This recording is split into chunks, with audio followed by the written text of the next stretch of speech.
Hello everyone! In this video, I'll show you how to download your CV from LinkedIn as a PDF. First, open linkedin.com and log into your account. Once you're logged in, go to your profile. You can do this by either clicking on your profile picture or by clicking Me at the top and then selecting View Profile. Now you're on your profile page. Just below your name, you'll see a few buttons.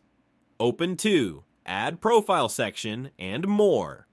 Click on the More button. From the drop-down, select Save to PDF. LinkedIn will begin generating your CV as a PDF file. You'll see a message that says, Preparing PDF, and the download should start automatically. Once it's downloaded, open the file. It will usually be named profile.pdf. Now, you'll see your complete LinkedIn CV, including your contact info, top skills, languages, certifications, experience, and education, all neatly formatted. And that's it. That's how you can easily download your CV from LinkedIn. If this video helped, please give it a like and subscribe to the channel. Thanks for watching.